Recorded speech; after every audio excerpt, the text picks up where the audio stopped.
Hola a todos, chicas y chicos. Sean bienvenidos a este especial de terror, básicamente por tratarse de la fecha de hoy, 31 de octubre, el mes del terror. Este especial es porque hoy es Halloween. Y decidí hacer un especial de 3 historias de terror para esta noche. Cabe mencionar que hoy no habrá creepypasta normal como son todos los viernes. Esto lo hago porque me parece mejor de esta manera, pero descuiden, la próxima semana, sí habrá creepypasta como siempre. También quiero aprovechar y agradecer a todos ustedes, ya que he alcanzado los 6000 suscriptores. Estoy muy contento, y quiero darles las gracias, ya que sin ustedes esto no habría sido posible. Muchísimas gracias a todos. Y bueno, sin nada más que agregar, espero que les guste este especial de terror, así que, buena suerte.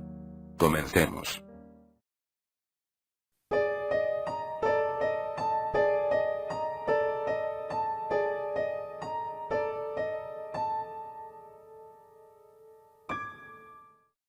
No recuerdo con exactitud cuándo sucedió lo que voy a contar, solamente recuerdo que había ido a visitar a unos amigos a los que muy pocas veces tenía el gusto de ver, más que nada por la gran distancia que había entre el lugar en el que ellos vivían y el mío.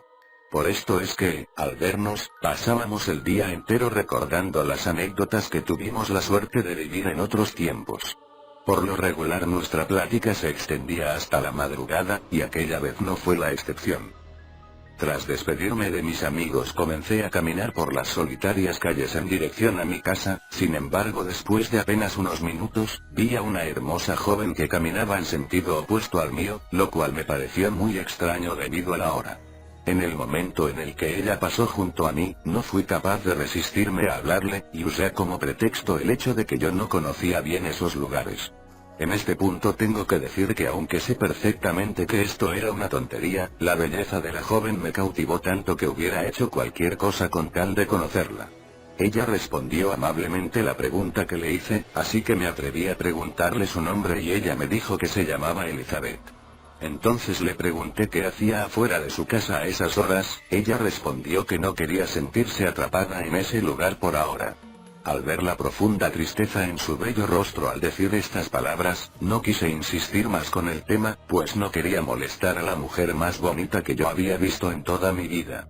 De la forma más educada posible, le pregunté si había un lugar en el que pudiéramos platicar tranquilamente. Elizabeth me dijo que a 3 cuadras de donde estábamos, se encontraba un pequeño parque al que ella solía ir para pensar mejor las cosas. Una vez en el parque Elizabeth quiso compartir conmigo aquello que le molestaba, lo cual era la obstinación que tenía su madre en tratar de hacerla más sociable y extrovertida, cosa que a Elizabeth no le agradaba en lo más mínimo pues su carácter era introvertido por naturaleza, y de hecho ella me contó que nunca se había llevado bien con ninguna persona, por lo menos no a ese momento. Al oír esto, y sin dejar de verla a los ojos la rodeé con uno de mis brazos y la abracé fuertemente. De esta manera me di cuenta que ella estaba heladísima, sin importar la ropa de estilo conservador, pero elegante, que llevaba. Entonces le ofrecí mi chamarra, la misma que alguna vez me había prometido a mí mismo, que solamente mi chica podría usar. Después de un rato hablando de varias cosas, me ofrecí a llevarla a su casa e insistí en quedarme afuera de esta, hasta que ella entrara por la puerta. Elizabeth me dijo que si sus padres me veían cuando ella abriera la puerta, iba a tener muchos problemas, así que me pidió por favor que me marchara antes de entrar.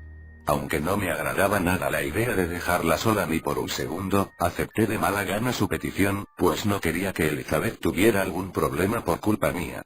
Antes de partir del lugar Elizabeth me preguntó que si era posible volver a vernos, yo le dije que podía ser cuando ella quisiera, mañana mismo si no tenía ningún inconveniente.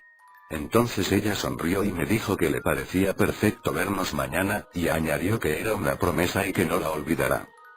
Al otro día fui desde temprano con mis amigos para reclamarles por qué motivo no me habían dicho nada acerca de una joven tan dulce y bonita como Elizabeth. Cuando dije esto mis amigos se estremecieron súbitamente, como si hubiera dicho algo inapropiado.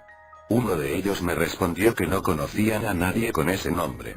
Sin embargo, debido a que la casa de Elizabeth estaba apenas a una cuadra de distancia, y a la reacción que tuvieron cuando mencioné el nombre de Elizabeth, en un principio me pareció una mentira lo dicho por mi amigo, y para ser honesto llegué a pensar que si negaba conocerla, era porque él o alguien más tenía algún tipo de interés en Elizabeth, en mi Elizabeth. Pero como después de tantos años mi amigo conocía todos los problemas que he tenido y causado por culpa de los celos, me dijo en un tono muy serio, que ellos realmente no conocían a ninguna joven con ese nombre, no al menos con vida. Lo que mis amigos me contaron en aquel momento me obligó a preguntarle a un gran número de personas que vivían por los alrededores, qué era lo que sabían acerca de Elizabeth, y para mi sorpresa y decepción todos me dijeron lo mismo que mis amigos.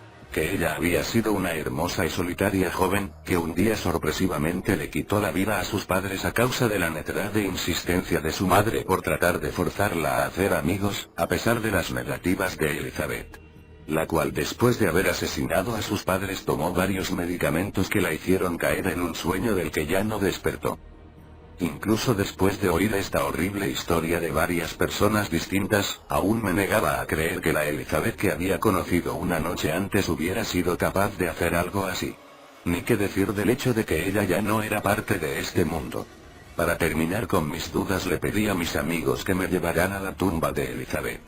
Dentro del cementerio la única esperanza que tenía de que todo fuera una mentira y nada más, se hizo pedazos al estar frente a su sepulcro.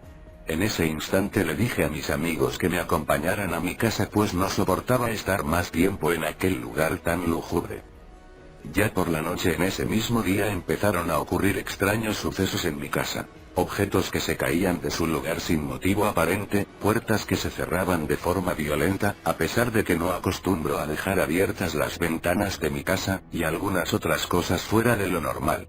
Con el pasar de los días, este tipo de manifestaciones han ido incrementándose tanto en intensidad, como en rareza. Por ejemplo, la otra vez creí ver la silueta de Elizabeth caminando dentro del espejo que tengo en mi habitación, pero al observar detenidamente el espejo por algunos minutos no volví a ver nada extraño. Sin embargo, esta no ha sido la única vez que he visto a Elizabeth. Hace apenas 5 noches estaba dormido de forma normal, cuando de la nada sentí que alguien me veía desde afuera de mi ventana, lo cual me hizo despertar y voltear a ver hacia esta. Fue de este modo que logré ver una sombra de aspecto femenino que desapareció casi de inmediato, sin importar que mi habitación se encuentra en el segundo piso y la ventana da hacia la calle. Por estas razones es que ahora escribo esto, pues quiero que se conozca la historia de Elizabeth, quien se debe de sentir traicionada porque yo no cumplí con nuestra promesa de ir al parque al día siguiente de habernos conocido. Admito que en un principio tuve miedo de ir con ella, pero ahora he dejado de ser débil y he aceptado mi destino, así que no voy a tratar de escapar de ella, al contrario, me he dado cuenta que la vida sin Elizabeth no tiene ningún sentido. Sé que ella no tarda en llegar, pues desde hace unos momentos la temperatura bajó repentinamente, además me pareció escuchar unos pasos cerca de la puerta de la entrada, la cual se encuentra totalmente cerrada con llave. La espera ha terminado, estas son las últimas palabras que escribo, pues estoy seguro que ella se encuentra ahora mismo a mis espaldas, es momento que cumpla mi promesa.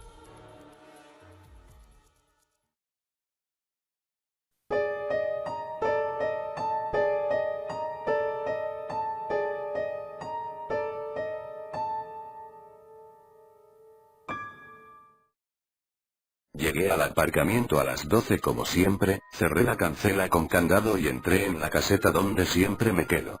Allí, encendí la estufa, me senté y empecé a leer.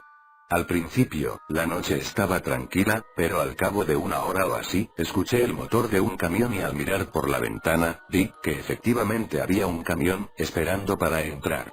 Me puse la cazadora, salí y abrí la cancela para que el camión entrara.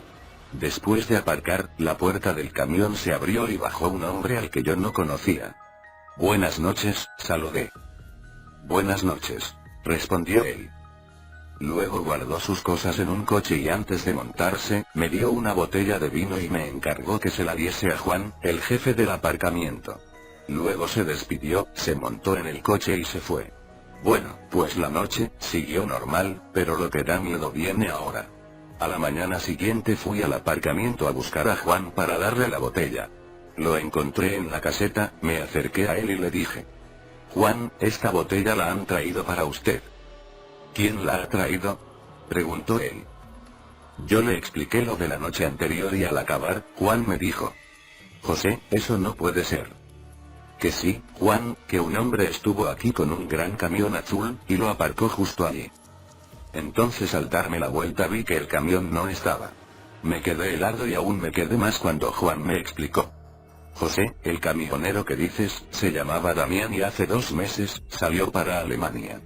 Yo le pedí que me trajera una botella de vino de allí que dicen que es muy bueno, pero cuando Damián volvía de su viaje, tuvo un accidente y murió. Yo me quedé de piedra y me fui a casa. Todavía sigo trabajando como vigilante, pero sigo sin entender lo que pasó, aunque creo que aquella noche, el espíritu de Damián, vino para traer la botella a su amigo y así descansar en paz.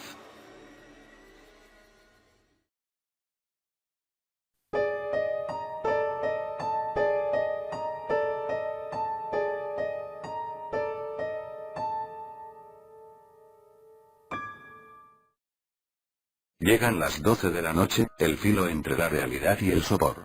Llegan las 12 de la noche y mis ojos se niegan a cerrarse. Como si estuvieran cosidos por un hilo delicado e invisible, mis párpados se niegan a obedecer a mi cerebro. No quieren cerrarse. Las primeras horas son, casi agradables. Doy vueltas por la casa observando cada rincón, cada mueble, cada detalle bajo el encantamiento de la noche. Es cierto, que a esas horas entre la puesta del sol y la madrugada todo parece diferente. Incluso las acciones más comunes como escuchar música o leer un libro provocan en mí una sensación extraña y agradable. Llegué a observar en una de mis rondas nocturnas que el cristal del viejo reloj de péndulo que tengo en el salón, presidiendo las horas del café y la prensa con su continuo y perseverante sonido, tiene una ligera capa de polvo que me fue revelada cuando, entre las rendijas de las persianas, se filtró un rayo de la luna que se fue a posar justo en el centro del espejo. Pasaba yo a su lado y inclinándome de perfil al lado, pude ver como una capa de finísimas partículas hacía de contragolpe al impertinente rayito que Ladino había decidido hacerme una visita aquella noche. Me resultaba igual de interesante observar cómo los tomos de libros que se almacenaban en las baldas de mi pequeña biblioteca parecían una enorme pared, compacta y gruesa, de ladrillos interminables, como una puerta hacia otro mundo, invitándome a entrar pero sin prestarme la manija que la abriría para mí. A veces, me sentaba en el sofá de cuero, arropado por sus orejas de piel y pasaba la noche observando aquel pórtico. Me zambullía en un mar de suposiciones. De imágenes del posible mundo que había allí detrás de todo aquel montón de papel y cartón. Algunos de aquellos volúmenes eran muy antiguos, también habían supuesto un desembolso que correspondía a su importancia. Y entonces me abordaba la duda de, si en el momento en que hubiera colocado uno de esos volúmenes en la estantería no hubiera abierto un agujero a otra dimensión. Era posible que, escondida entre frases en latín, hubiera la fórmula para acceder al país de las maravillas que visitó Alicia. Un lugar donde escapar de la realidad y la rutina que me habían envuelto. Un anochecer, como devuelto a la realidad por una bofetada fantasmagórica, fui consciente de que aquella falta de sueño podría estar afectándome más de lo que yo imaginaba. Me rondaba por aquellos momentos la idea, insensata y descabellada, que si quitaba todos los libros y apartaba la estantería hacia un lado habría de encontrar yo allí la entrada. Viéndome en tal tesitura, a la mañana siguiente fui directo a mi médico. El doctor era un anciano. Creo que siempre ha sido anciano, puede que ya con 9 años.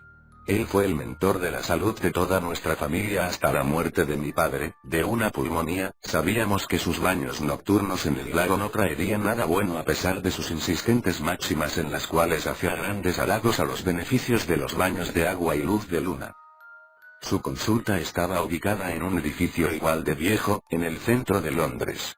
Era ese tipo de edificio que uno no podía evitar observar cuando pasaba por delante suyo, ya que podía sentir las miradas de las gárgolas clavadas en tu cogote. Y era mucho peor cuando llovía, ya que, de sus bocas resbalaban grandes chorros de agua que llegaban hasta la acera como enormes lenguas cristalizas que inundaban toda la calzada y lamía los zapatos de los viandantes. El doctor me recibió con grandes muestras de cordialidad, ya que después del fallecimiento de mi padre, habían pasado casi 3 años, no habíamos requerido de sus servicios. Le expuse mi caso, mi dificultad de conciliar el reconfortante sueño. Podían ser las 4 del mediodía y quedarme dormido por completo en cualquier esquina y a pesar de ello no conseguía descansar. Abrió un pequeño cajón de su mesa de estudio y sacó un librito de hojas azules con rayitas negras dibujadas en el centro. En la esquina superior estaban inscritas sus iniciales y en el borde opuesto el símbolo de la farmacia, las 2 serpientes enroscadas en torno a la copa. Me había recetado unas infusiones, todo natural, de valeria, melisa, pasiflora y espino blanco. Tal y como me había ordenado, me tomé una de esas tisanas después de la comida y otra antes de acostarme con la fe de que aquello conseguiría hundirme en los brazos de Morfeo y... las 12, la 1, las 2...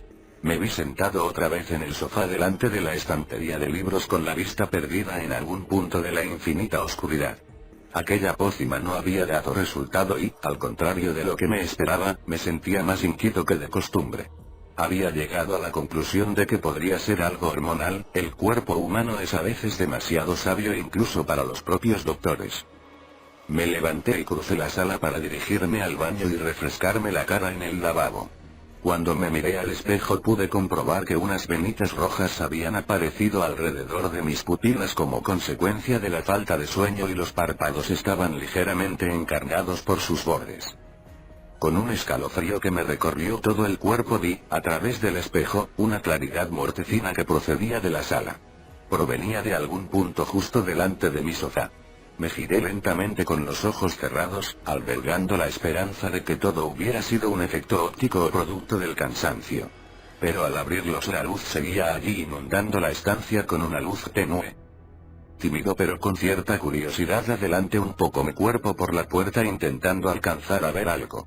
El resplandor procedía de entre los libros. Por un momento pensé que la casa empezaría a arder. Pero, ¿cómo podía originarse un fuego entre los libros sin una causa justa? Poco a poco fui ubicándome entre la estantería de volúmenes y el sillón. Desde luego no era un efecto óptico, ya que mi cuerpo producía sombras sobre el suelo al interponerme en el camino de la luz. ¿Podía ser cierto que la puerta al país de las maravillas existiera de verdad? Con cautela fui acercándome al armario, de perfil, para intentar atisbar algo entre las rendijas que dejaban entre sí los tomos. No podía ver nada. Desistí y comencé a mover los libros hacia adelante como hubiera visto hacer en las películas de espías esperando que alguno sirviera de llave. Pero no pasó nada. Al contrario, en uno de mis intentos un grueso tomo de filosofía oriental se me deslizó entre los dedos para ir a parar al suelo, mejor dicho a mis pies, que quedaron aplastados bajo 3559 páginas. Di un salto hacia atrás y caí dando con mis posaderas en el suelo. Me puse a gatas para recoger el pesado tomo y mis ojos fueron a encontrarse con un pequeño detalle. La estantería estaba ligeramente adelantada por su lado izquierdo mientras que el resto estaba perfectamente alineada con la pared. Y era entre ese hueco por donde se filtraba la luz. Con grandes esfuerzos coloqué el ejemplar de filosofía sobre el sofá. Volví hacia la estantería y tanteé el costado adelantado. Mis dedos cabían perfectamente por el hueco que había entre el canto y la pared. Dispuesto a desvelar de dónde procedía aquella luz, afiancé mis manos al borde y con todas mis fuerzas tiré hacia afuera. Al principio no se movió ni un ápice. Tomé aire y volví a tirar. Entonces, la estantería cedió y de un golpe se empotró contra la pared opuesta. Yo caí de nuevo sobre mi espalda y me quedé tumbado medio inmovilizado ahora por el temor de levantarme y descubrir qué hueco o puerta había abierto. Con cuidado alcé mi cabeza y observé lo que tenía delante. Las jambas de una puerta se presentaban ante mí, austeras, del mismo color que el mueble de libros. Y más allá solo una claridad. No llegué a ver nada más, no había grandes jardines ni ningún castillo donde las cartas de una baraja jugaban al cricket con flamencos. Simplemente, no había nada. Me puse en pie y avancé con cuidado. Nunca se debe ser demasiado confiado cuando uno ha descubierto un pasadizo a no se sabe dónde tras la librería de su salón. Cuando alcancé el borde de la puerta, llegó a mi nariz un olor fuerte que me produjo una náusea que pude reprimir no sin antes girar mi cabeza hacia un lado. Olía como aquellas piedras volcánicas que mi tío Gerard había facturado desde un volcán en erupción en la India. No sin muchas dudas, extendía mi mano derecha y probé a penetrar con mis dedos el umbral. Allí, al otro lado hacía calor, un calor delicioso que trepó por mi mano y por mi brazo, llegó hasta mi hombro y se aposentó en mi nuca. Era agradable. Estaba yo sumido en este dulce sopor cuando noté como algo aferraba mi mano. Abrí los ojos de sopetón y observé, horrorizado, como una especie de mano aferraba la mía por la muñeca. No era, siquiera una mano ya que no tenía piel. Toda la superficie de carne roja estaba cubierta de ampollas negras y los dedos terminaban en unas garras más propias de un animal salvaje que de un ser humano. La mano tiraba de mí hacia el interior y yo intentaba poner resistencia. Al inclinarme hacia atrás para hacer fuerza, los pies me resbalaron en la alfombra y caí de costado, haciendo esfuerzos nulos por ponerme de pie. Apoderé la pata del sofá mientras, aquella garra me arrastraba inexorablemente hacia la luz. El sillón cayó tras de mí y mis dedos resbalaron del pie. Mientras era engullido por la claridad oí una voz al otro lado que susurraba, «Dormirás, dormirás». Informe policial sobre el caso de la mansión Lefrent. Escena. El cuerpo del barón Pierre se encontraba tendido en el centro del salón. No parece faltar nada, por lo tanto el móvil no sería el robo. La puerta no está forzada. El barón yace de costado en una postura realmente grotesca. Varios libros de su biblioteca yacen abiertos boca abajo diseminados a los pies de la estantería. La alfombra está retirada de un lado y el sofá de cuero está tumbado sobre el suelo. Al lado de él, hay un grueso tomo de filosofía oriental abierto por un capítulo curioso que reza sobre los demonios de la mente humana y las puertas dimensionales.